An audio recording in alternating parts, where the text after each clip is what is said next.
South ఇండియాలోనే అతి తక్కువ ధరలకి రత్నాలను అందించే ఏకైక సంస్థ 6JVR. నమస్తే, welcome to Suman TV news. నేను మీ సాయి. ఆంధ్రప్రదేశ్ ఎన్నికలకు మరికొద్ది రోజుల సమయం ఉన్నటువంటి నేపథ్యంలో తాజాగా వస్తున్నటువంటి సర్వేలు, అంచనాలు రోజుకొక ఆసక్తికరమైనటువంటి అంశంగా మారుతున్నాయి. సో ఇప్పటికే పలు సంస్థలు ఏ పార్టీ గెలుస్తుంది, ఆంధ్రప్రదేశ్లో ఎవరికి ఎడ్జ్ ఉంటుంది అనేటువంటి వారి అంచనాలను విశ్లేషిస్తూ చెప్తున్నటువంటి సందర్భంలో టఫ్ ఫైట్ ఉంటుంది అని కొన్ని సంస్థలు చెప్తున్నటువంటి సందర్భంలో తాజాగా ఇండియా హెరాల్డ్ అనేటువంటి ఒక సంస్థ ప్రస్తుతం ఆంధ్రప్రదేశ్లో ఉన్నటువంటి కూటమి వైసీపీ మధ్య ఏ రకమైనటువంటి పోటీ ఉండబోతుంది, ఎవరు ఎన్ని స్థానాలు గెలిచేటువంటి అవకాశం ఉంది ఈ రోజు వరకనే అంచనాలతో కొన్ని ఫిగర్స్ ఇవ్వడం జరిగింది. సో దీనికి సంబంధించి మనం మాట్లాడదాం. ఆంధ్రప్రదేశ్లో ఇప్పటికిప్పుడు ఎవరికి ఎక్కువ ఎడ్జ్ ఉంది, ఎవరికి ఎక్కువ మార్జిన్ ఉంది అనేటువంటి వివరాలకు సంబంధించి వారు ఇచ్చిన దానికి సంబంధించిన పూర్తి విశ్లేషణ Suman TV news chief editor Keshav గారు అందిస్తారు. సార్, సో తాజాగా ఇప్పటికే కొన్ని వేరే సైట్లు కూడా వచ్చినాయి, మనం చూసాం. సో తాజాగా ఇండియా హెరాల్డ్ ఇచ్చినటువంటి ఈ యొక్క సర్వేని ఎలా చూడొచ్చు, ఒకసారి ఈ ఫిగర్స్ని మీరు అంచనా చేసి ఎలా చెప్పచ్చు? సర్వే గురించి మాట్లాడే ముందర మనం ఒక విషయం చెప్పాల్సింది ఏంటంటే, సర్వేలన్నీ కూడా ఏ సంస్థకు ఆ సంస్థ వాళ్ళకు ఉండేటువంటి గ్రౌండ్ సోర్సెస్ ఆధారంగా, వాళ్ళు సేకరించినటువంటి శాంపిల్స్ ఆధారంగా తీసుకొస్తున్నటువంటి డేటా. ఇది ప్రజాభిప్రాయాన్ని పూర్తిగా రిఫ్లెక్ట్ చేస్తుందా లేదా అనేది సుమన్ టీవీకి సంబంధం లేదు. బట్ ఏంటంటే, ప్రజాభిప్రాయం పదే పదే ఆంధ్రప్రదేశ్లో కానీ జాతీయ రాజకీయాల్లో కానీ ఏ విధంగా మరలబోతుంది, ఏ పార్టీకి పట్టు ఇవ్వబోతుంది అనేటువంటి అంచనాలు వేసేటువంటి క్రమంలో ఎన్నికల నోటిఫికేషన్ వచ్చే వరకు కూడా మీడియాకు ఒక వెసులుబాటు ఉంది. ఆ క్రమంలోనే ఈ రిపోర్ట్స్ని మనం అందించేటువంటి ప్రయత్నం చేస్తున్నాం. కానీ ఈ రిపోర్ట్స్ మనం ఇంటెన్షనల్గా ఏదో ప్రొడ్యూస్ చేస్తున్నాయో, ఇంటెన్షనల్గా మనం ప్రజెంట్ చేస్తున్నాయో కాదు. ఇంకోటి ఏంటంటే, ఆంధ్రప్రదేశ్లో ఒక టఫ్ ఫైట్ సినారియో నడుస్తుంది. ఒకవైపు నుంచి ప్రభుత్వ వ్యతిరేకత విపరీతంగా పెరిగింది అనేటువంటి రిపోర్ట్స్ వచ్చినాయి. ఆ తర్వాత ప్రభుత్వం దాన్ని తగ్గించుకునేందుకు చేసినటువంటి దిద్దుబాటు చర్యల ఫలితాలు కూడా క్రమక్రమంగా గ్రాఫ్ పెంచుతున్నటువంటి తీరు ఉందనేటువంటి ఇండికేషన్స్ ఇచ్చినాయి. ఇప్పుడు ఈ రిపోర్ట్ కూడా అలాంటి ఒక అంశంగానే మనం చూడాల్సి ఉంటుంది. వాస్తవానికి ఈ నెల 6వ తేదీ వరకు ఉన్నటువంటి డేటా అంతా తీసుకుని 8వ తేదీన ఫైనలైజ్ చేసి దీన్ని రిలీజ్ చేసాం అనేటువంటి మాట హెరాల్డ్ రిపోర్ట్ సంస్థ చెప్తుంది. సో ఓవరాల్గా ఏంటంటే, కూటమి వర్సెస్ వైసీపీ అధికార పార్టీ. సో ఆ లెక్కల్లో మనకి ఇక్కడ కనిపిస్తున్నటువంటి సీట్లు ఒకసారి చూస్తే ఏప్రిల్ 8వ తారీఖు వరకు ఉన్నటువంటి అంచనా తర్వాత కూడా చాలా మార్పులు జరగబోతున్నాయి. ఎందుకంటే ఇప్పుడు మనం చూస్తున్నాం, ఆల్రెడీ సీట్లలో కొన్ని మార్పులు జరగబోతున్నాయి, చేరికలు జరుగుతున్నాయి. చేరికలు జరిగేటువంటి క్రమంలో కొన్ని సీట్లలో కూడా అభ్యర్థుల మార్పులు జరుగుతున్నాయి, అభ్యర్థులకు మద్దతులు కూడా పెరుగుతున్నాయి. ఉదాహరణకి ఇప్పుడు విజయవాడ పశ్చిమ నియోజకవర్గంలో చూస్తే పోతిన మహేష్ పార్టీ మారి వైసీపీకి, అదొక అనూహ్యమైనటువంటి టర్న్ అది. అలానే దర్శిలో చూస్తే కనుక మద్దిశెట్టి వేణుగోపాల్ సిట్టింగ్ ఎమ్మెల్యే, అధికార పార్టీ ఆయన టికెట్ రిజెక్ట్ చేసింది. ఆయన అనూహ్యంగా టీడీపీ అభ్యర్థిని బలపరుస్తూ ఈరోజు మద్దతు ప్రకటించారు. కాబట్టి ఈ ఈక్వేషన్స్ రాబోయేటువంటి 20 రోజుల్లో ప్రజాభిప్రాయాన్ని మలిచేటువంటి అవకాశం ఉంటుంది. ప్లస్ పార్టీలు ఇంకా పూర్తిస్థాయి ఎజెండాలతో రాలేదు, ప్రజాక్షేత్రంలోకి పూర్తిస్థాయి ఎజెండాను ఇంకా తీసుకెళ్ళలేదు. సో వీటన్నిటిపైన ఆధారపడి రాబోయేటువంటి 20-25 రోజుల్లో అభిప్రాయం ఏ విధంగా కానీ మరలేటువంటి అవకాశం. లాస్ట్ మంత్ కి ఇప్పుడు మీ ఇచ్చినటువంటి రిపోర్ట్ కూడా చాలా చేంజెస్ అయ్యాయి. అవును, అది ఈ డేటాలో ఒక క్లియర్ పాయింట్ కూడా మెన్షన్ చేశారు. 2024 ఏపీ ఎన్నికల నేపథ్యంలో ఇండియా హెరాల్డ్ రాష్ట్రంలోని 178 నియోజకవర్గాల ప్రజల నుంచి 175 నియోజకవర్గాల ప్రజల నుంచి ఎప్పటికప్పుడు కొన్ని వందల నమూనాలను సేకరిస్తోంది. ప్రతిరోజు ప్రతి గంటకి ఈ నమూనాల సేకరణ జరుగుతోంది. రాజకీయ విశ్లేషకులు, మేధావులు, ప్రొఫెసర్లతో పాటు పలువురితో చర్చలు జరుపుతోంది. ఈ క్రమంలోనే సేకరించిన కొన్ని వేల నమూనాల ప్రకారం ఈరోజు అంటే 8/4/2024 వరకు కూటమికి స్వల్ప ఆధిక్యత ఉంది. అంటే ఓవరాల్ సమరీ కింద మనం దీన్ని చూడాలి. ఈ పాయింట్ని స్వల్ప ఆధిక్యత ఉంది. కానీ నెల రోజుల క్రితం 110+ సీట్లతో అధికారంలోకి వస్తుందన్న గ్యారంటీ ఉండేది. ఇప్పుడు ఆ ధీమా తగ్గుతున్న పరిస్థితి ఉంది. సో కూటమికి 90 స్థానాలు అటు ఇటుగా వచ్చేటువంటి ఛాన్స్ ఉంది. మరో 10 రోజుల్లో నామినేషన్లు కూడా స్టార్ట్ కానున్నాయి. ఈ టైంకి వేవ్ ఎటు ఎలా మలుపులు తిరుగుతుందో చూడాలి. ఇది వాళ్ళు ఇచ్చినటువంటి కన్క్లూజన్. సో ఇది చూసి ఎమోషనల్ అయిపోయి ఎవరినో ఏదో టార్గెట్ చేశారని అనుకోవాల్సినటువంటి పరిస్థితి లేదు. ప్రజాభిప్రాయం ఎప్పుడు కూడా లిక్విడ్ స్టేటస్లోనే ఉంటుంది. అది ఎప్పటికప్పుడు అవసరాలను బట్టి, పరిస్థితులను బట్టి, ఆకర్షణలను బట్టి మారేటువంటి అవకాశం ఉంటుంది. ఆ క్రమంలో చూస్తే ఆంధ్రప్రదేశ్లో ఉన్నటువంటి 175 నియోజకవర్గాల్లో కూటమి 91 స్థానాల్లో గెలుస్తుందని చెప్పని ఈ హెరాల్డ్ రిపోర్ట్ చెబుతుంది. అలానే ఇప్పుడు అధికారంలో ఉన్నటువంటి వైఎస్ఆర్సీపీ 53 స్థానాల్లో గెలుపు బావుట ఎగరేస్తుంది అనేటువంటి విషయాన్ని ఈ రిపోర్ట్ చెబుతుంది. సో వాళ్ళకు వచ్చేటువంటి స్థానాలను కూడా ఎక్కడికక్కడ జిల్లాల వారీగా సెగ్రిగేట్ చేసేటువంటి ప్రయత్నం చేశారు. ఎక్కడ ఎవరికి పట్టుంది. ఉదాహరణకి శ్రీకాకుళం జిల్లాలో 3 సీట్లు వైసీపీ గెలవబోతుంది. అలానే విజయనగరం జిల్లాలో 6 సీట్లు వైసీపీ గెలవబోతుంది. ఇక విశాఖ జిల్లాలో 4 సీట్లు గెలవబోతుంది. తూర్పుగోదావరి అంటే ఉమ్మడి తూర్పుగోదావరి జిల్లా, ఉమ్మడి జిల్లాల పరంగానే ఇచ్చారు. ఉమ్మడి తూర్పుగోదావరి జిల్లాలో రంపచోడవరం అంటే అక్కడ కూడా ఒక 3 సీట్లు వైసీపీ గెలవబోతుంది. పశ్చిమ గోదావరి, ఉమ్మడి పశ్చిమ గోదావరి జిల్లాలో ఒకే ఒక్క సీటు వైసీపీ గెలుస్తుంది. వాస్తవానికి పోలవరం ఇచ్చారు. పోలవరం అలానే రంపచోడవరం ఏవైతే ఇక్కడ కూడా చూడండి అరకు, పాడేరు ఏవైతే ఎస్టీ ఎస్సీ రిజర్వ్డ్ నియోజకవర్గాలు ఉన్నాయో అక్కడ వైసీపీకి పట్టుంది అనేటువంటి సంకేతాలు చాలా రిపోర్ట్స్ చెప్పినాయి. సో ఈ రిపోర్ట్ కూడా దాదాపు అటువంటి అభిప్రాయాన్ని వ్యక్తం చేస్తున్నట్టుగా మనం చూడాలి. ఇక ఉమ్మడి కృష్ణా జిల్లాలో 3 నియోజకవర్గాల్లో వైసీపీ గెలుస్తుందని చెప్తున్నారు. పశ్చిమ గోదావరి జిల్లా, తూర్పుగోదావరి జిల్లా చాలా కీలకం. ఎందుకంటే అక్కడ ఏ పార్టీ అయితే ఎక్కువ మెజారిటీ సాధిస్తుందో ఆ పార్టీ అధికారంలోకి వచ్చేటువంటి అవకాశం.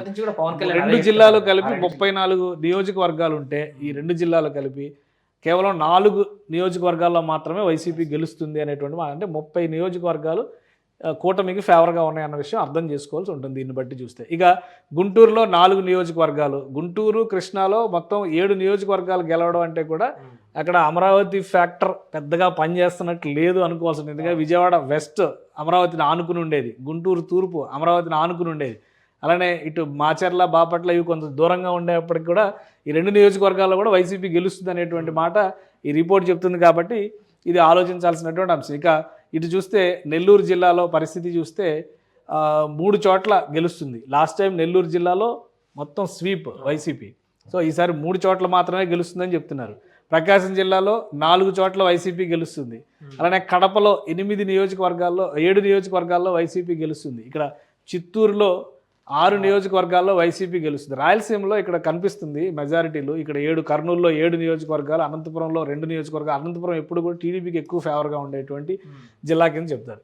సో రాయలసీమలో 7, 14, ఇక్కడ చూస్తే ఇక్కడ ఒక 6, 20 నియోజకవర్గాలు, 22 సీట్లు రాయలసీమలో. అంటే రాయలసీమలో మొత్తం ఉన్నటువంటి 52 నియోజకవర్గాల్లో 22 నియోజకవర్గాలు వైసీపీ కోట. అంటే 50% వైసీపీకి అనుకూలంగా రాయలసీమలో వేవ్ కనిపిస్తున్నటువంటి సంకేతం మనం అర్థం చేసుకోవచ్చు. రాయలసీమని మినహాయించి చూస్తే కనుక మిగతా జిల్లాల్లో ఎలా ఉంది అనేది ఒకసారి మనం పరిశీలిస్తే కోస్తా జిల్లాలో ఒక్క విజయనగరం మినహా మిగతా అన్ని చోట్ల కూడా అంతంత మాత్రంగానే ఉంది అనేటువంటి సంకేతాలు. ఎందుకంటే 3-4 స్థానాలు మించుతున్నటువంటి పరిస్థితి కోస్తా జిల్లాల్లో లేదు, ఎక్కడ ఏ జిల్లాలో కనబట్టలేదు. కాబట్టి రాయలసీమలో ఉన్నటువంటి ఆ 52 నియోజకవర్గాలు ఏవైతే ఉన్నాయో అక్కడ వైసీపీ పట్టు ఏమాత్రం తగ్గట్లేదు అనేది ఈ రిపోర్ట్ చెప్తున్నటువంటి మాట. సో అది వైసీపీ ఫ్యాక్టర్. చూస్తే కూటమి పరిస్థితి ఒకసారి చూద్దాం. శ్రీకాకుళం జిల్లాలో 3 నియోజకవర్గాలు కూటమి అభ్యర్థులు గెలవబోతున్నారు. అలానే విజయనగరం జిల్లాలో 3 నియోజకవర్గాలు కూటమి అభ్యర్థులు గెలవబోతున్నారు. ఉమ్మడి విజయనగరం జిల్లా అంటే మొత్తం 9 నియోజకవర్గాలు ఉన్నాయి. అక్కడ క్లియర్ వచ్చేసింది. ఇక్కడ 6 ఇటు వచ్చేస్తుంది, 3 ఇటు వచ్చేస్తుంది అనేది క్లారిటీ ఇచ్చేశారు. ఇక విశాఖ జిల్లాలో 8 చోట్ల కూటమి గెలవబోతుంది. విశాఖపట్నం యాక్చువల్గా టఫెస్ట్. అది ఉమ్మడి విశాఖ జిల్లాలో లాస్ట్ టైం ఉత్తరాంధ్ర మొత్తంలో గెలిచినటువంటి సీట్లో విశాఖ జిల్లాలో 4 సీట్లు తెలుగుదేశం పార్టీ గెలిచింది, ముక్కోణపు పోటీ. కానీ ఇప్పుడు రాజధాని అని చెప్పేసి ఇది చేస్తున్న సందర్భంలో కొంత తమ వైపు ఉంటారని అనుకున్నటువంటి సందర్భం రాజధాని ఫ్యాక్టర్ కనిపించట్లేదు, ఇక్కడ రాజధాని ఫ్యాక్టర్ కనిపించట్లేదు. అంటే ఈ రాజధాని వికేంద్రీకరణ అనేటువంటి మ్యాజిక్ ని ప్రజలు ఎవరు కూడా పెద్దగా విశ్వసించట్లేదు, సీరియస్ గా పెద్దగా పట్టించుకోవట్లేదు. అంటే దానివల్ల వచ్చేది లేదు, పోయేది లేదు, అనవసరమైన రాజకీయ రాద్ధాంతం అనేటువంటి ఇండికేషన్ ఈ రిపోర్ట్ని బట్టి మనం చూస్తే అర్థం చేసుకోవాల్సింది అదే కనిపిస్తుంది. సో ఇక్కడ 8 నియోజకవర్గాలు ఇక్కడ కూటమికి అనుకూలంగా కనిపిస్తుంది. ఇక తూర్పుగోదావరి, ఉమ్మడి తూర్పుగోదావరి జిల్లాలో 14 నియోజకవర్గాలు కూటమికి అనుకూలంగా కనిపిస్తుంది. ఇది చాలా పెద్ద నంబర్, ఎందుకంటే 4 ఇటు వేశారు. సో టఫ్ ఫైట్ అనేటువంటి ఈక్వేషన్ 3 వేశారు, ఒక దానిలో మాత్రం టఫ్ ఫైట్ ఉన్నట్టుంది. ఎందుకంటే 19 నియోజకవర్గాలు ఉన్నాయి మొత్తం. సో ఓవరాల్గా 1-2 నియోజకవర్గాలు మినహా మిగతా అంతా గోదావరి జిల్లాల్లో పవన్ కళ్యాణ్ ఏదైతే చెప్పారో స్వీప్ అనేటువంటి వేవ్ అనేది, సో తూర్పుగోదావరి, పశ్చిమ గోదావరి 2 చోట్ల ఆ వాతావరణం కనిపిస్తుందని ఈ రిపోర్ట్ చెప్తుంది. పశ్చిమ గోదావరిలో 12 చోట్ల కూటమి అభ్యర్థులు గెలుపు బావుట ఎగరేస్తారు. ఇక ఉమ్మడి కృష్ణా జిల్లాలో చూస్తే 10 నియోజకవర్గాల్లో కూటమి అభ్యర్థులు గెలుపు బావుట ఎగరేయబోతున్నారు. ప్రకాశం జిల్లాలో 7 చోట్ల కూటమి అభ్యర్థులు గెలవబోతున్నారు. ఉమ్మడి గుంటూరు జిల్లాలో 13 చోట్ల కూటమి అభ్యర్థులు గెలుస్తున్నారు. ఇవి మేజర్ పాకెట్స్. ఏవైతే వైసీపీ కోల్పోయిందో అవుట్ అండ్ అవుట్గా ఇక్కడ కోస్తా బెల్ట్లో కూటమి విజయాలు ఆ విధంగా కనిపిస్తుంది. లాస్ట్ టైం 2 ఓడిపోయిన పవన్ కళ్యాణ్ స్థానాలు కూడా ఇందులో గెలుస్తారని ఈసారి మెన్షన్ చేస్తున్నారు. భీమవరం గెలుస్తారు, గాజువాక గెలుస్తారు. 2 నియోజకవర్గాల్లో గెలుపు తథ్యం అనేటువంటిది మెన్షన్ చేశారు. ఇక నెల్లూరు జిల్లాలో లాస్ట్ టైం 0 కూటమి అంటే తెలుగుదేశం పార్టీకి. ఈసారి ఇక్కడ 4 సీట్లు గెలవడానికి అవకాశం ఉంది. మిగతావన్నీ టఫ్ ఫైట్లో, ఎందుకంటే ఇక్కడ వీళ్ళు కూడా గెలిచేది 3 సీట్లే కనిపిస్తున్నాయి. ఖచ్చితంగా రెబల్స్ అనేది కాదు, ఓవరాల్గా కూడా ఈక్వేషన్స్ మారినాయి. అక్కడ వేమిరెడ్డి ప్రభాకర్ రెడ్డి ఎంటర్ కావడం కానీ, లాస్ట్ మినిట్లో ఆదాల ప్రభాకర్ రెడ్డి వస్తారని ప్రచారం జరిగి చివరి నిమిషంలో ఆగిపోవడం కానీ, ఇవన్నీ కలిపి మొత్తానికి నెల్లూరు జిల్లా రాజకీయంలో కొత్త ఫ్యాబ్రిక్ మొదలైనట్టుగా మనం చూడాల్సి ఉంటుంది. ఇక ప్రకాశం జిల్లాలో 7 సీట్లు, చిత్తూరు జిల్లాలో 6 సీట్లు. ఇది కొంచెం ఊరటనిచ్చేటువంటి అంశం చంద్రబాబు నాయుడు గారికి. ఎందుకంటే ఆయన సొంత జిల్లా, అక్కడ పట్టు దక్కలేదనేటువంటి విమర్శ ఎప్పుడూ ఉంటుంది. ఈసారి 6 అనేటువంటి ఇండికేషన్ ఆయనకు సంతృప్తినిచ్చేటువంటి ఫిగర్గా మనం చూడాలి. అనంతపురం జిల్లా ఎప్పుడు కూడా టీడీపీ క్యాడర్కి ఎక్కువ బలం ఉండేటువంటి జిల్లా కాబట్టి 7 సీట్లు అక్కడ గెలుస్తారు. కర్నూలు జిల్లాలో 4 సీట్లు గెలుస్తున్నారు. కర్నూలు జిల్లాలో 4 సీట్లు.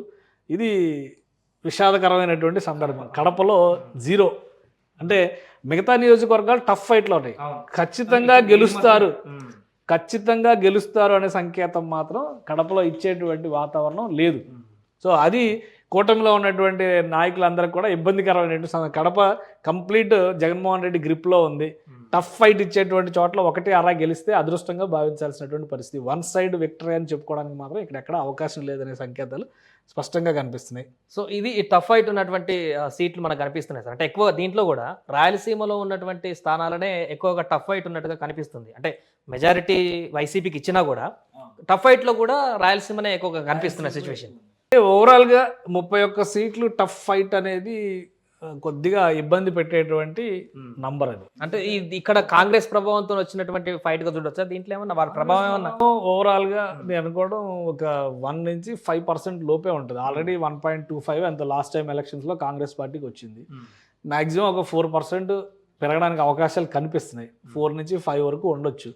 దానివల్ల టఫ్ ఫైట్ వస్తుందని చెప్పని మనం చెప్పలేం. అయితే కొన్ని నియోజకవర్గాల్లో డిసైడింగ్ ఫ్యాక్టర్ కావచ్చు. ముఖ్యంగా కడప జిల్లాలో టఫ్ ఫైట్ అనే దానికంటే కూడా వాళ్ళు అక్కడ కూటమి 0 అయిపోవడానికి కారణం, టఫ్ ఫైట్లో ఎక్కువ రావడానికి కారణం అది కూడా కావచ్చు. కడప జిల్లాలో ఎందుకంటే బరిలో దిగుతున్నారు కాబట్టి. ఇప్పుడు జమ్మలమడుగు ఇట్లాంటి నియోజకవర్గాలు బీజేపీ గెలుస్తుందని చెప్పి అనుకున్నారు. బీజేపీ అభ్యర్థి బలమైన అభ్యర్థి అనుకున్నారు. బట్ అక్కడ లేవు. ఇప్పుడు బీజేపీ 10 నియోజకవర్గాలు ఆల్మోస్ట్ ఇక్కడ క్లీన్ అవుట్ అయిపోయినట్టుగా కనిపిస్తున్నాయి. టఫ్ ఫైట్లో బీజేపీ నియోజకవర్గాలే ఉన్నాయి. విశాఖ ఉత్తరం, కైకిలూరు, అంటే ఇట్లాంటి నియోజకవర్గాలు అనమాట.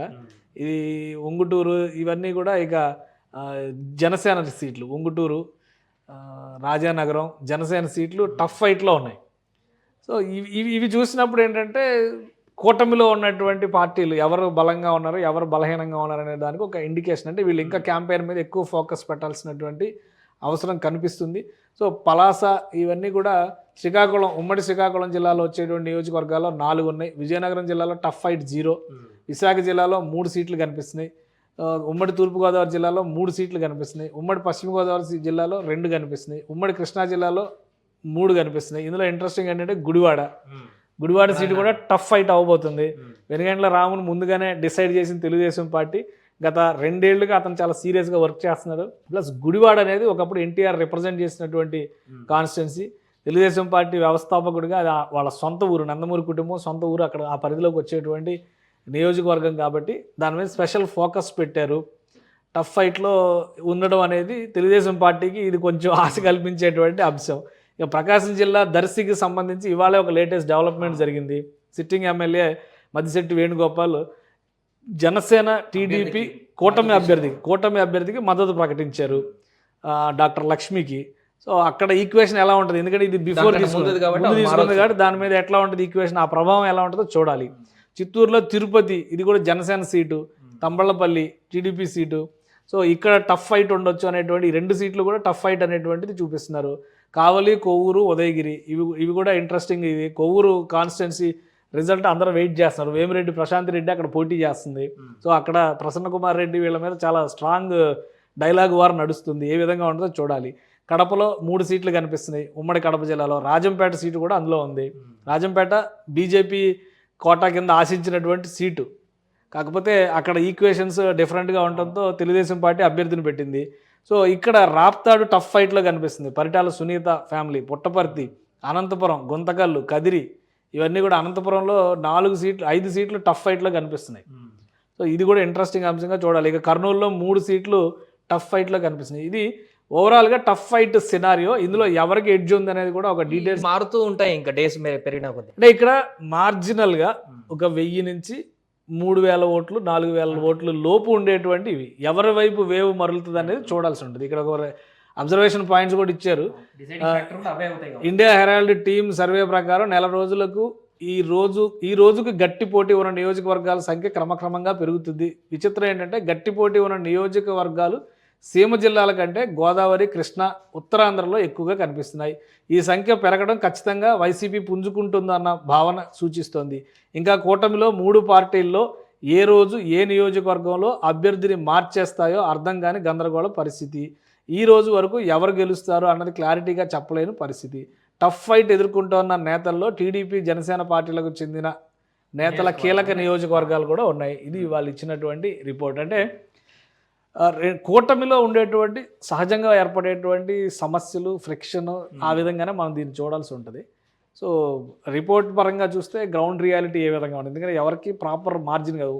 కేవలం 90 ఏదైతే మ్యాండేటరీగా మ్యాజిక్ ఫిగర్గా మనం చూస్తామో అది జస్ట్ పాస్ అయ్యేటువంటి అవకాశాలు మాత్రమే ఉన్నాయని వాళ్ళు కూడా క్లియర్గా అదే మెన్షన్ చేస్తున్నారు. ప్రచారంలో కూడా వైసీపీ దూసుకు వెళ్తుంది, రోజు రోజుకి ప్లస్ పాయింట్. ఆ ప్లస్ పాయింట్ పెరగడము ఇక్కడ ఇప్పుడు ఏం లేదు. వైసీపీ గ్రాఫ్ ఇలా పెరగడము, అక్కడ కూటమి గ్రాఫ్ ఇలా తగ్గుతూ వస్తే ఎక్కడో దగ్గర ఇలా మ్యాచ్ అయ్యేటువంటి అవకాశం ఉంటుంది. ఈక్వేషన్ పాయింట్ లో వీళ్ళు కిందకి వెళ్తే వీళ్ళు గెలవడానికి స్కోప్ ఉంటుంది.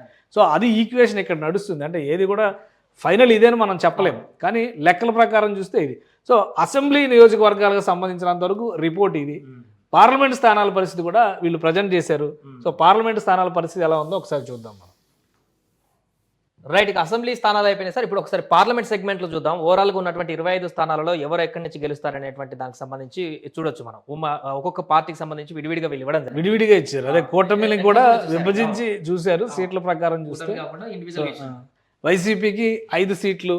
5 సీట్లు అంటే వైసీపీకి కీలకమైనటువంటి సీట్లు, అంటే వన్ సైడ్ అనుకునేటువంటి సీట్లే ఈ లిస్ట్లో కూడా ఉన్నాయి. అది కొద్దిగా ఇంట్రెస్టింగ్, ఎందుకంటే అరకు లాస్ట్ 2 టైమ్స్ వైసీపీ కోటాలో వెళ్ళినటువంటి సీటు, కడప వైసీపీ కంచుకోట. సో అంటే ఈసారి అవినాష్ రెడ్డి గెలుస్తారనేటువంటి ఇండికేషన్ ఇస్తున్నారా చూడాలి ఇప్పటికి, ఎందుకంటే మొన్న కదా అనౌన్స్మెంట్ అయింది, ఇంకేం క్లారిటీ వస్తుందో చూడాలి. రాజంపేట మిథున్ రెడ్డి సీటు, సో అది కూడా కొట్టేస్తారనేటువంటి చూపిస్తున్నారు. తిరుపతి గురుమూర్తి సీటు మళ్ళీ ఆయన్నే కంటెస్టెంట్గా పెట్టారు కాబట్టి అక్కడ గెలుస్తారనేటువంటి చూపిస్తున్నారు. ఇక నంద్యాల. సో ఇవన్నీ రాయలసీమలో ఉన్నటువంటివి, ఉత్తరాంధ్రలో ఒకే ఒక్క సీట్ అనమాట. సో ఆ 4 సీట్లు 5 సీట్ల విషయంలో పక్కా గెలుపు అనేది చూపిస్తుంది. ఇక తెలుగుదేశం పోటీ చేసినటువంటి సీట్లలో 17 చోట్ల తెలుగుదేశం పార్టీ పోటీ చేసింది అభ్యర్థులు. అంటే ఇక్కడ వీళ్ళు చూస్తే 25 సీట్లు వాళ్ళే పోటీ చేశారు కాబట్టి అది లెక్క. ఇక్కడ 17 చోట్ల పోటీ చేస్తే 9 సీట్లు టీడీపీ గెలుస్తుందని చెప్తున్నారు. శ్రీకాకుళం మళ్ళీ నిలబెట్టుకున్నట్టు లెక్క. రామ్మోహన్ నాయుడు సీటు, విశాఖపట్నం. సో అంటే భరత్ గెలుస్తారనేటువంటి, శ్రీభరత్ గెలుస్తారనేటువంటి సంకేతాలు ఇస్తున్నారు. బాపట్ల చేంజ్ అవుతుంది. విజయవాడ నిలబెట్టుకున్నట్టు లెక్క. కేసీఆర్ నాని ఓడిపోతారు, ఆయన సోదరుడు గెలుస్తాడనేటువంటి ఇండికేషన్ ఇచ్చారు. గుంటూరు ఇది కూడా నిలబెట్టుకున్నట్టు, ఎందుకంటే లాస్ట్ టైం ఎలక్షన్స్లో ఈ 3 నియోజకవర్గాల్లోనే టీడీపీ గెలుపు బావుట ఎగరేసింది, మళ్ళీ ఆ సీట్లు నిలబెట్టుకుంటుంది. సో హిందూపురం, అమలాపురం, చిత్తూరు, నెల్లూరు. హిందూపురం కొంచెం టఫ్ ఫైట్ లేదంటారు సార్ అక్కడ కొంచెం ఇప్పుడు ఉన్నటువంటి పరిస్థితులు? అంటే హిందూపురం లాస్ట్ టైం రిప్రజెంట్ చేసినటువంటి ఎంపీ పైన ఉన్నటువంటి వ్యతిరేకతను దృష్టిలో పెట్టుకునే వైఎస్ఆర్సీపీ అభ్యర్థిని మార్చింది. సో ఇక్కడ బీసీ ఈక్వేషన్ నడుస్తుంది కాబట్టి ఈసారి పార్థసారథిని తెలుగుదేశం పార్టీ నిలబెట్టింది, అది కలిసి వచ్చేటువంటి అవకాశం ఉండొచ్చు. ప్లస్ బాలకృష్ణ వేవు చుట్టుపక్కల నియోజకవర్గాల్లో కూడా కొంత కలిసి వస్తుంది. హిందూపురం తెలుగుదేశం పార్టీకి అనంతపురం, ఉమ్మడి అనంతపురం జిల్లా బలమైనటువంటి నియోజకవర్గాలు ఉన్నటువంటి జిల్లా కాబట్టి అక్కడ అవకాశం ఉందని. ఇక బీజేపీ 6 చోట్ల పోటీ చేసింది, 2 చోట్ల గెలుస్తుంది అనేటువంటి సంకేతాలు ఇస్తున్నారు. అది కూడా రాజమండ్రి, పురంధేశ్వరి గెలుస్తారు. క్వశ్చన్ మార్కే ఉన్నట్టున్నారు. నరసాపురం గెలుస్తారు, కానీ ఎవరు గెలుస్తారు అనేది అక్కడ సస్పెన్స్. సో ఇది కొద్దిగా ఇంట్రెస్టింగ్, ఎందుకంటే ఈ సర్వేలన్నీ కూడా రఘురామకృష్ణరాజుని దృష్టిలో పెట్టుకొని ఎక్కువ సర్వేలు చేశారు. అంటే వీళ్ళ ఆ విషయం డిస్క్లోజ్ చేయకపోయినప్పటికి కూడా ఎక్కువ మంది ఆశించింది రఘురామకృష్ణరాజు ఉంటారు అనేది. రఘురామకృష్ణరాజుని మైనస్ చేసిన సర్వేనా కాదనేది క్లారిటీ ఎక్కడా ఇవ్వలేదు.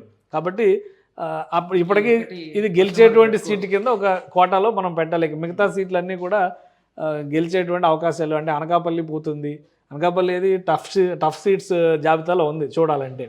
సో ఇంకొకటి ఇక్కడ జనసేన పార్టీ 2 చోట్ల పోటీ చేసింది, ఒక చోట పక్కాగా గెలుస్తుందని చెప్తున్నారు, మచిలీపట్నం బాలశౌరి. ఎందుకంటే అక్కడ నిజంగా కూడా మనకు వస్తున్నటువంటి గ్రౌండ్ రిపోర్ట్స్ ప్రకారం చూస్తే కూడా బాలశౌరి చాలా టఫ్ క్యాండిడేట్గా మారారు. అక్కడ వైసీపీ నుంచి వచ్చినప్పుడు కూడా వైసీపీ పేరు నాని ఫ్యామిలీకి చుక్కలు చూపిస్తున్నటువంటి వాతావరణం ఉందని వినిపిస్తున్నది. ప్లస్ భౌతిక దాడులకు కూడా వెళ్తున్నారు. ప్రతిరోజు మీడియాలో చూస్తున్నారు, ఏ మీడియా అయినా కావచ్చు, కానీ దాడులు జరిగితే కేసులు ఫైల్ అవుతాయి. కాబట్టి అది వాస్తవమా కాదని ప్రజలు ఈజీగా తెలుసుకుంటారు. అక్కడ ఒక టఫ్ కంటెస్ట్ నడుస్తుంది. మేబీ జనసేన పార్టీ గెలిచేటువంటి సీట్ అది అయి ఉండొచ్చు. ఇక టఫ్ ఫైట్ ఉన్నటువంటి 8 నియోజకవర్గాలు ఇవి. ఈ జాబితా ఇంట్రెస్టింగ్గా ఉంది. అనకాపల్లి సీఎం రమేష్ కంటెస్ట్ చేస్తున్నారు, ఏలూరు నియోజకవర్గం, ఒంగోలు నియోజకవర్గం, మళ్ళీ మాగుంట ఫ్యామిలీ కంటెస్ట్ చేస్తుంది, అనంతపురం, కర్నూలు, విజయనగరం, నరసరావుపేట, కాకినాడ కూడా టఫ్ ఫైట్లో ఉన్నాయి. అన్ని టఫ్ ఫైట్లోనే ఉన్నాయి. చాలా కీలకమైనటువంటి కాకినాడలో జనసేన పార్టీకి కొన్ని ప్రతికూల పరిస్థితులు ఉన్నాయని రిపోర్ట్స్ వస్తున్నాయి. నరసరావుపేటలో లావు కృష్ణదేవరాయలు, అంటే అక్కడ ఫైట్ జరుగుతుంది. కాకపోతే అభ్యర్థి ఎప్పుడైతే ప్రత్యర్థిని కనుక అనిల్ కుమార్ యాదవ్ని పెట్టారో అక్కడ బీసీ వర్సెస్ ఓసీ ఈక్వేషన్ నడుస్తుంది కాబట్టి టఫ్ ఫైట్ ఉంది. ఇక విజయనగరం పరిస్థితి అలానే ఉంది. ఇప్పుడు కర్నూలు, అనంతపురం, అంటే ఇవన్నీ చూస్తే కనుక వీటిలో ఏ పార్టీకి ఎన్ని వస్తాయి అనే దాన్ని బట్టి మనం డిసైడ్ చేయగలం. కానీ ఈ లెక్కల ప్రకారం చూస్తే మేజర్గా కూటమిలో ఉన్నటువంటి అభ్యర్థులు 12 చోట్ల గెలిచేటువంటి, కన్ఫర్మ్గా గెలిచేటువంటి సీట్లు 12 కన్ఫర్మ్. ఇక్కడ విజయసాయి రెడ్డి పోటీ చేస్తున్నట్టు నెల్లూరు నుంచి. నెల్లూరు విజయసాయి రెడ్డికి అక్కడ కొంత ప్రతికూలత ఉంది కదా, అదే కదా సమస్య. ఇప్పుడు వేమిరెడ్డి ప్రభాకర్ రెడ్డికి వచ్చిన అడ్వాంటేజ్ ఈయనకి రావట్లేదని క్యాంపెయిన్లో కూడా ప్రతి సందర్భంలో ఇద్దరు ఒకరి మీద ఒకరు మాటల తోటాలు పేలుతున్నాయి. కొవ్వూరు ఎమ్మెల్యేగా ఉన్నటువంటి ప్రసన్న కుమార్ రెడ్డి ఈయనని టార్గెట్ చేసి ఆయన భార్య పైన చేస్తున్నటువంటి కామెంట్స్ ఇవన్నీ కూడా వైరల్ అవుతున్నాయి ఆ న్యూస్ అన్ని కూడా. కాబట్టి అక్కడ టఫ్ ఫైటే ఉంటుంది ఖచ్చితంగా. కానీ ఈ రిపోర్ట్ ప్రకారం చూస్తే అది ఈజీగా టీడీపీ కోటాలో గెలిచేటువంటి సీటుగా వాళ్ళు చూపిస్తున్నారు. సో ఓవరాల్గా చూస్తే ఈ లెక్కలన్నిటి ప్రకారం మనం చూస్తే కనుక ఇక్కడ ఓవరాల్గా కూటమికి సంబంధించినంత వరకు 12 సీట్లు వస్తాయి అంటున్నారు. వైసీపీకి చూస్తే, అంటే కూటమికి 12 సీట్లు, వైసీపీకి 5 సీట్లు వస్తాయి. ఒకవేళ ఇందులో సగం సగం గెలిచారు అనుకున్నా కానీ ఇటు 9 అవ్వచ్చు, ఇటువైపు 16 అవ్వచ్చు. సో ఆ లెక్కను చూసినా కానీ 1-2 సీట్లు అటు ఇటు అవ్వచ్చు. ఎందుకంటే చాలా వరకు రిపోర్ట్స్లో వస్తున్నటువంటి డేటా ప్రకారం చూస్తే 17 అని, ఈ లాస్ట్ టైం లాగా 22-20 సీట్లు పైన వచ్చేటువంటి అవకాశాలు చాలా తక్కువగా ఉన్నాయి. టఫ్ ఫైట్ అయితే నడుస్తుంది అనేటువంటి ఇండికేషన్స్ ఇచ్చారు. కాబట్టి ఈ రిపోర్ట్లో కూడా లోక్సభ స్థానాలకు సంబంధించి దాదాపు అలాంటి డేటానే ఇచ్చారు. సో ఇది 8వ తేదీ వరకు ఉన్నటువంటి గ్రౌండ్ రిపోర్ట్ మాత్రమే. తర్వాత జరిగేటువంటి ఈ 8వ తేదీ తర్వాత జరిగినటువంటి పరిణామాలు, రేపు అభ్యర్థుల ఫైనల్ చేసి మేనిఫెస్టోస్ రావడము, బీఫామ్స్ ఇచ్చిన తర్వాత అభ్యర్థుల ఫైనల్ నామినేషన్స్, ఆ రెండింటి మీద ఆధారపడి వీళ్ళు క్యాన్వాసింగ్ అనేది last 3 days, last 5 days decide చేస్తారు. ఈ మధ్యలో అంతా కూడా వీళ్ళు తీసుకెళ్లేటువంటి ఐడియాలజీ, ఏ విధంగా వాళ్ళ సిద్ధాంతాలను ప్రజల ముందర నిలబెడతారనే దాని మీద ఆధారపడి ఉంటుంది. సో మేబీ నోటిఫికేషన్ రిలీజ్ అయిన తర్వాత ఈ సర్వేలకి వాటికి అవకాశం తక్కువ ఉంటుంది కాబట్టి అందరూ ముందే సర్వేలు చేసి ప్రజల నాడి ఎలా ఉందని తెలుసుకునేటువంటి ప్రయత్నం చేస్తున్నారు. నోటిఫికేషన్ తర్వాత మనం పోలింగ్ అయిపోయి పోలింగ్ అయిపోయి లాస్ట్ ఫేజ్ పోలింగ్ అయిపోయిన తర్వాత సాయంత్రం 5 గంటల తర్వాత మళ్ళీ ఎగ్జిట్ పోల్స్ రిలీజ్ అవుతాయి. అప్పటి వరకు ఈ సస్పెన్స్ భరించాల్సిందే ఎవరైనా కానీ. పూర్తి స్థాయిలో ఇది నమ్మాల్సినటువంటి అంశం కూడా మనం పరిగణించాల్సిన అవసరం లేదు. బట్ చాలా మారుతుంటాయి, మార్పులు చాలా ఉంటాయి. జస్ట్ పల్స్ కింద ఇలా ఉంది అనేటువంటి, అది కూడా వీళ్ళు ఇండియా హెరాల్డ్ రిపోర్ట్ ఇచ్చినటువంటి నివేదికగానే మనం దీన్ని చూసుకోవాల్సి ఉంటుంది. Right sir. సో అది మొత్తానికి ఇండియా హెరాల్డ్ ఇచ్చినటువంటి నివేదిక. పూర్తిగా దీంట్లో స్లైట్ ఎడ్జ్ కూటమికి ఉందని చెప్తున్నప్పటికీ కూడా రానున్న రోజుల్లో ఇంకా దీంట్లో అనేక మార్పు చేర్పులు ఉండొచ్చు. ఇది ఫైనల్ కాదు. ఏప్రిల్ 8వ తారీఖు వరకు ఉన్నటువంటి మా అబ్జర్వేషన్లో ఉన్నటువంటి ఒక ఫిగర్ నివేదిక మాత్రమే అంటూ కూడా వారు వెల్లడించినటువంటి రిపోర్ట్ ఇది. సుమన్ టీవీలో మీ పర్సనల్ అండ్ బిజినెస్ ప్రమోషన్స్ కోసం కింది నెంబర్కి కాంటాక్ట్ చేయండి.